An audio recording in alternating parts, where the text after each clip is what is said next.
Olá, seja bem-vindo ao Coletiva. Em 2014, o Brasil acompanhou o drama de moradores da ocupação São João na região central de São Paulo. O antigo Hotel Aquários, desativado há muito tempo, foi ocupado por 200 famílias. O Judiciário Paulista pediu a reintegração de posse do local, que, segundo a Frente de Luta por Moradia, seria pacífica e contaria com caminhões e ajudantes para retirar os pertences dos moradores. No entanto, o cenário foi diferente.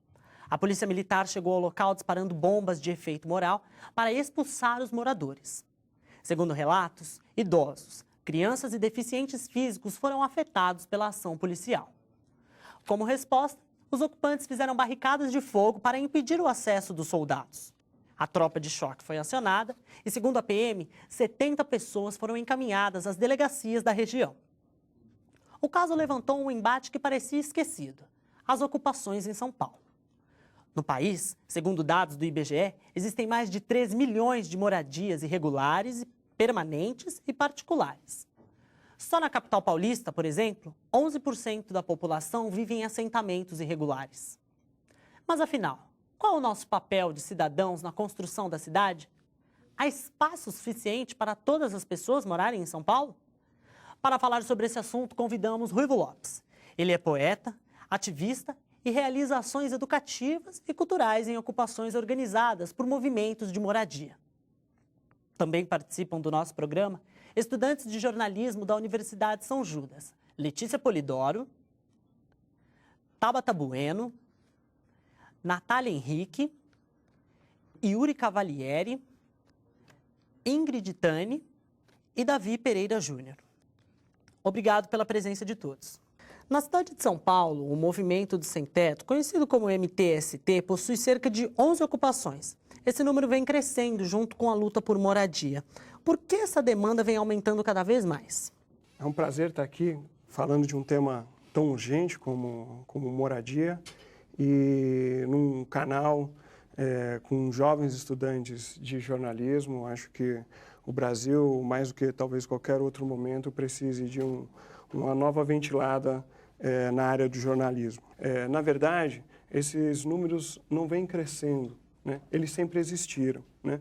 Nos últimos 50 anos, na cidade de São Paulo, né, houve dois movimentos muito significativos para a gente poder entender o nosso atual momento, né?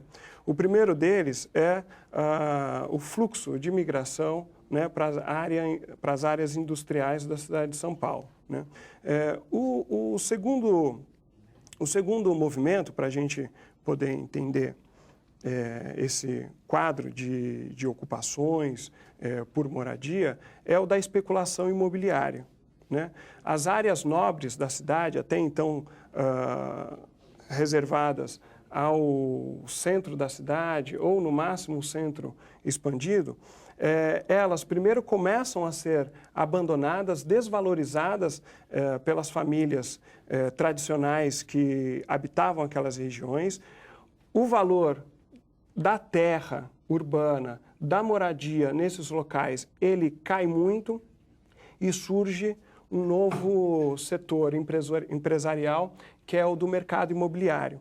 Eles começam a investir, a comprar essas áreas num preço muito baixo, erguer novas habitações com outros perfis de classe social mais elevada, e com isso essas áreas começam a ser muito valorizadas, tirando aquelas famílias mais pobres que viviam dos serviços dessas famílias mais ricas da região. Eu gostaria de saber que, assim, a gente sabe que tem jovens e adultos, se existem crianças nessas ocupações e qual é a relação das atividades que você desenvolve com elas? Elas têm uma necessidade de fazer do seu espaço de moradia um espaço também comunitário. Muitas das ocupações, prédios sobretudo, ocupados por famílias sem teto na região central, têm no seu interior um espaço comunitário. Isso é muito interessante, porque se você for visitar condomínios de classe média ou condomínios de alto padrão, é cada um no seu quadrado. Ninguém se fala, ninguém se encontra, ninguém se conhece, né?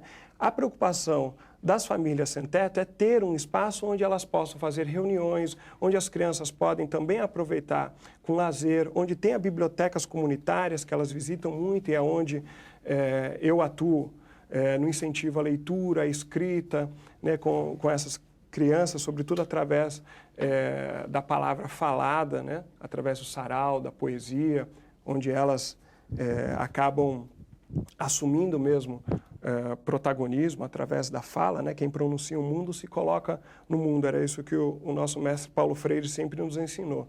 Então, elas são as primeiras a demandar esses espaços comunitários. As famílias sem teto têm essa preocupação. Elas não se preocupam só com a moradia própria, né? O seu espaço de convivência familiar, o seu espaço de dormitório, o seu espaço de privacidade, mas elas se preocupam em estabelecer espaços de convivência comum com todas as famílias. Isso reforça os laços já perdidos há muito tempo, por exemplo, como de vizinhança, que é muito raro a gente ver em grandes centros urbanos como a cidade de São Paulo.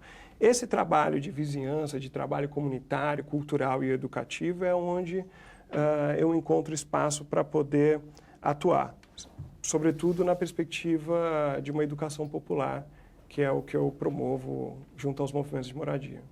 Por que a ocupação desses locais que não estão exercendo o seu papel social acaba sendo vista como um olhar recriminatório por parte da sociedade?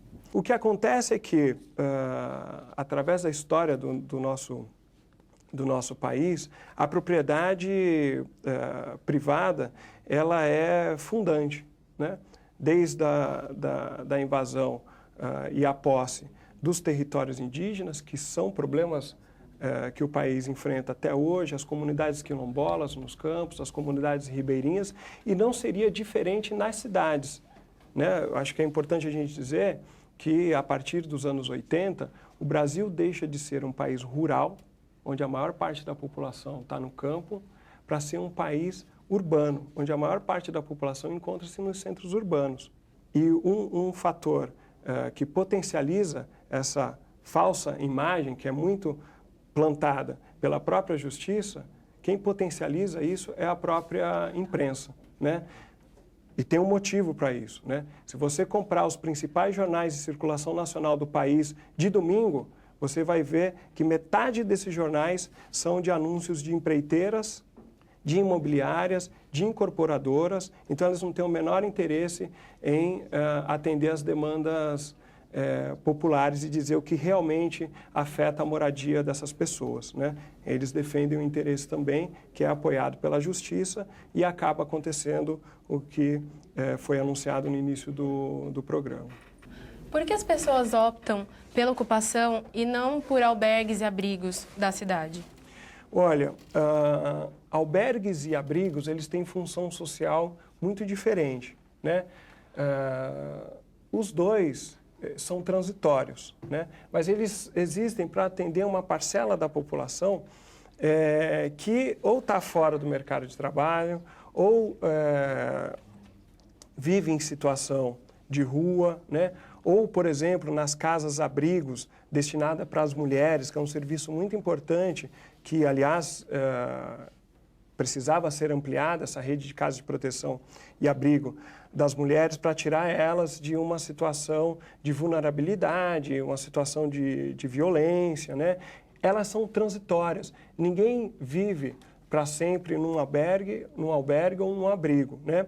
O abrigo, ele é destinado quando tem uma situação muito grave, por exemplo, desabamento, famílias que perderam suas casas nas encostas, em períodos de chuvas, né?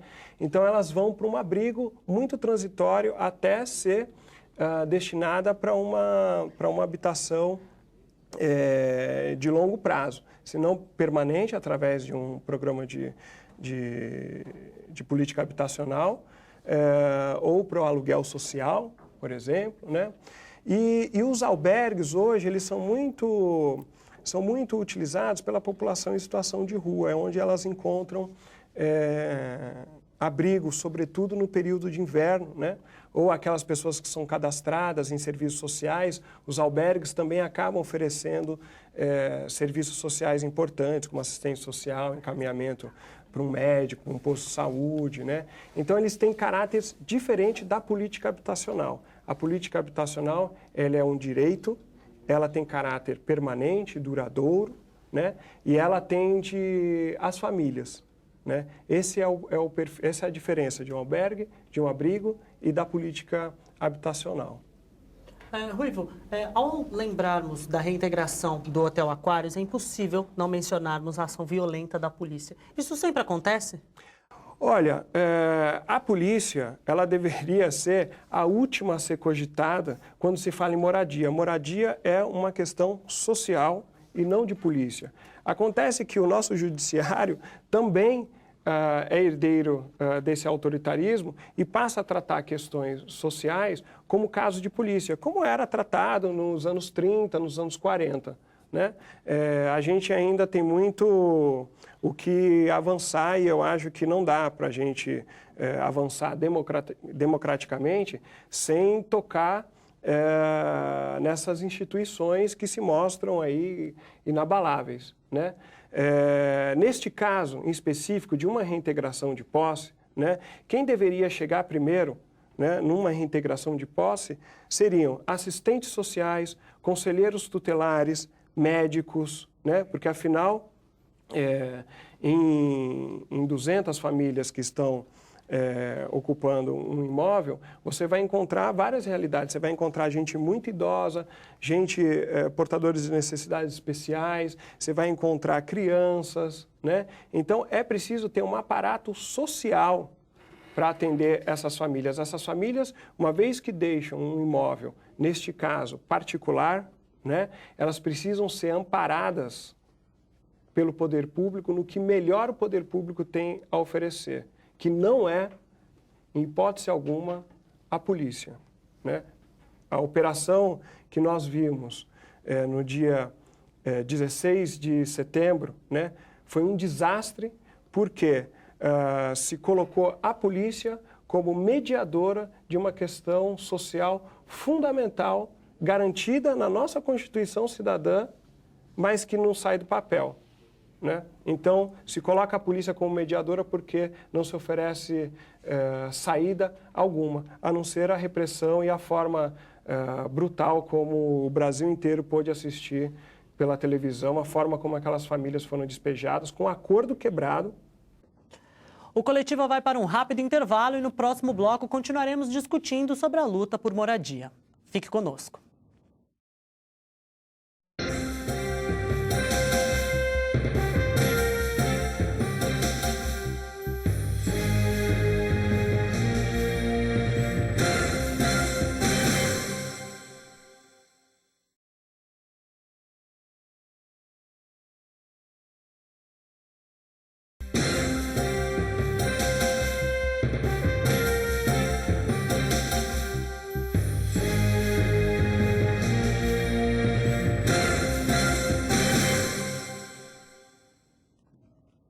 O Coletivo está de volta e o assunto de hoje aborda um direito assegurado no artigo 6º da Constituição Federal, a moradia digna. Ruivo, qual a sua relação com as ocupações da cidade? Conta um pouco para a gente sobre o seu trabalho. Eu fazia parte de um movimento de direitos humanos que apoiava os movimentos organizados pelo Sem Teto. Nos últimos 14 anos eu tenho participado de várias lutas organizadas pelo Sem Teto, mas a parte que me toca mesmo é sempre a parte da educação, cultura e direitos humanos.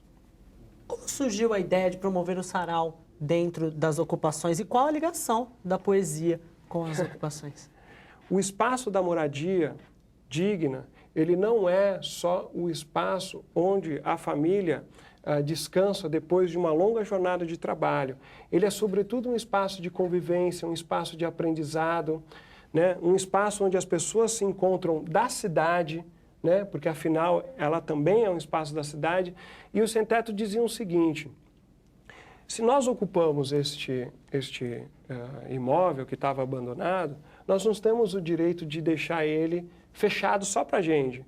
Então, vamos abrir ele uma vez por semana para que todo mundo da cidade possa saber como que é, já que a grande imprensa não fala, ou quando fala, distorce como é viver numa ocupação por moradia. Então, o Sarau deu essa grande visibilidade através de uma ação cultural e educativa, né? Foi muito importante enquanto durou. Ele teve uma parada porque houve um momento em que vários prédios foram despejados e as famílias tiveram que ficar provisoriamente no espaço comunitário daquela ocupação, né? Então, a gente achou por bem que acolher as famílias num momento tão difícil era mais importante do que a gente fazer o sarau. Mesmo assim, até hoje, isso foi em 2011, 2012, até hoje, por onde a gente vai, as pessoas perguntam,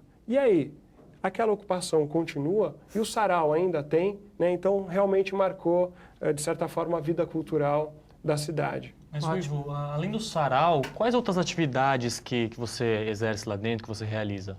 Olha, neste momento, né, eu vou dar um exemplo, né?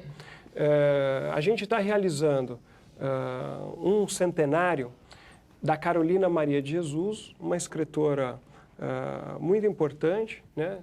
Um livro que deveria ser um best-seller da literatura brasileira, chamado Quarto de Despejo. Tinha um subtítulo Diário de uma Favelada, a vida dessa escritora na favela do Canindé, né? Este ano nós estamos comemorando o centenário dessa escritora e a Biblioteca Mário de Andrade convidou para fazer uma programação em homenagem a Carolina Maria de Jesus, né? Abordando os vários aspectos dessa escritora, né? Ela já, no final dos anos 50, e isso está impresso no diário dela, chamado Quarto de Despejo, ela já trazia esses conflitos da moradia na cidade de São Paulo, né? De uma forma muito poética, muito dura, muito afiada também, da forma como ela escrevia, né? E nós trouxemos nesta comemoração, né, esses conflitos.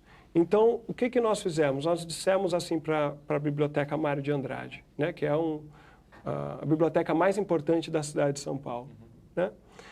Nós gostaríamos de trazer a Carolina Maria de Jesus e os seus conflitos no local de conflito, né? Então, pela primeira vez, a Biblioteca Mário de Andrade fez uma programação extensiva da biblioteca fora da biblioteca. Mas existe teatro do oprimido, existe pessoas que vão fazer rodas de brincadeiras com as crianças, existem muitas festas, as famílias adoram promover festas, seja a festa do Dia das Crianças, seja o Natal, como qualquer outra família, né? E também, que é um momento importante, comemorar o aniversário de uma ocupação, né? Porque não é fácil comemorar um aniversário de uma ocupação quando você não sabe se amanhã você vai dormir, se amanhã de manhã você vai acordar com a polícia militar na sua porta. Normalmente para fazer menos de um ano que eles ficam nos locais. Muito rápido, menos de um ano. Rui, quais são os principais obstáculos de você e de quem luta pela causa? O principal obstáculo é a gente ainda não ter muitas conquistas, né? Vou te dizer por quê, né? Um despejo como aquele trágico que nós vimos no Hotel Aquário das famílias sem teto, ele traumatiza as pessoas, né? Há uma imagem de uma criança, né, que ficou desesperada ao se perder do pai, por exemplo, né? A vida dessas pessoas é muito marcada por esses traumas, né? Embora elas tenham um repertório que é dado pelo próprio movimento, pela própria militância dentro do movimento, elas sabem que isso pode acontecer, mas isso traumatiza demais. Quando nós temos conquistas, e infelizmente não temos muitas ainda, né?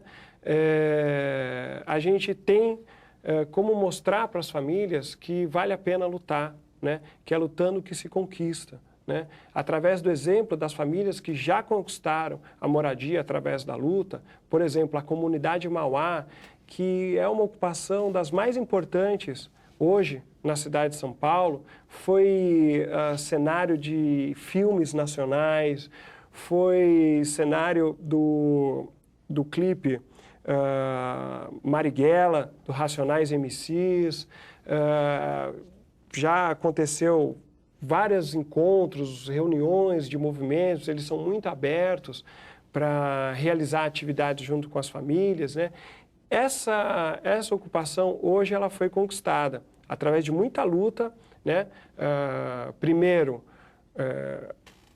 os movimentos se organizaram para a região onde ela está localizada, ali na Luz, né?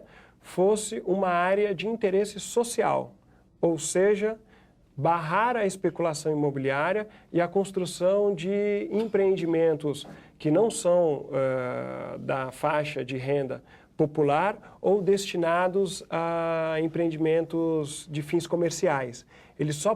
Aquela região só poderia ser construída habitações de interesse social, né?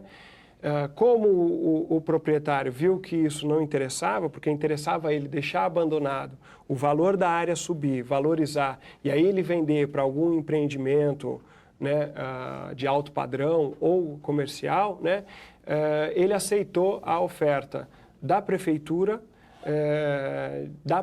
fazer a compra do imóvel e destinar para habitação popular. Essa é uma conquista significativa para as famílias, para as mais de 200 famílias que hoje vivem lá, mas sobretudo porque cria um precedente dentro do poder público, né, que é possível, sim, adquirir imóveis abandonados, ocupados há muitos anos, e destinar eles para moradia de interesse social. Ruivo, além desse episódio da ocupação São João, outro assunto que está muito em pauta é o do plano diretor. E o Davi tem uma pergunta sobre isso para você.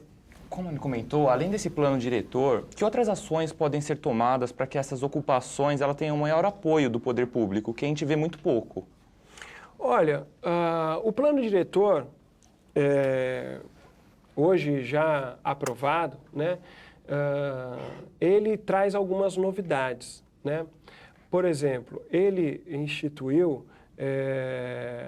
a construção de moradias populares para a faixa de até 3 salários mínimos, né?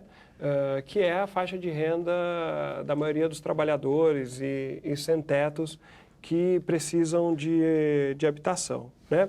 Além de controlar a construção indiscriminada de empreendimentos de uma faixa de renda maior em qualquer lugar da cidade, né? E estabelecer uma cota de solidariedade, ou seja, aonde esses empreendimentos de uma faixa de renda maior for construído, eles têm que destinar ou um recurso ou a próprias unidades habitacionais para esta faixa de até 3 salários mínimos, né? Enfim, uma série de novidades, corredores culturais, né? O mais importante do que conseguiu se colocar no plano diretor é tirar do papel agora, né? Então, os movimentos continuam organizados para fazer valer aquelas conquistas que foram colocadas no papel, sobretudo aquelas que dizem respeito diretamente a essa população mais pobre, excluída, que tem direito à moradia, mas que efetivamente ainda não conquistou. Um deles é a desapropriação dos imóveis abandonados no centro da cidade, que são mais de 400 mil unidades habitacionais vazias, né, destinadas para moradia popular.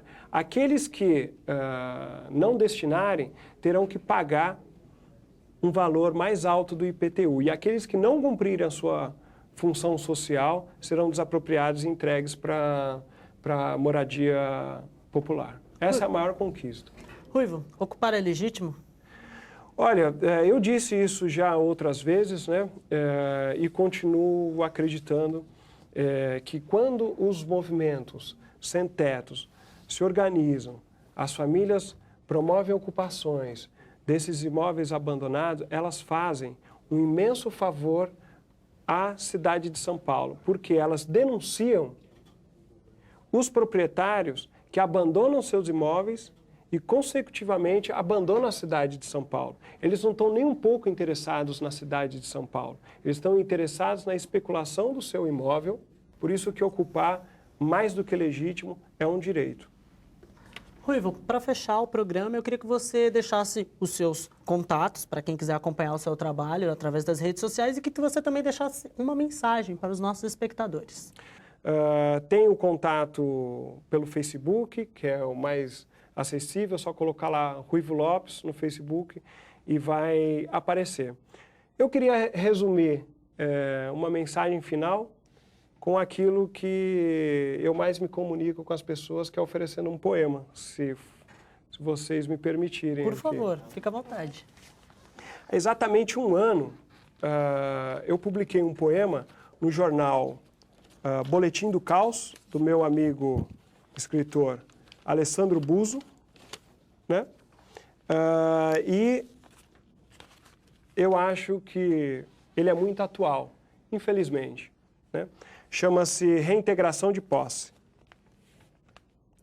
O imóvel que estava vazio, o povo sem medo ocupou. De sol a sol investiu, na casa que sempre sonhou. O proprietário não gostou do que viu, e a posse na justiça buscou. O nobre despacho serviu, para o cão de guarda bastou. O povo inconformado reagiu.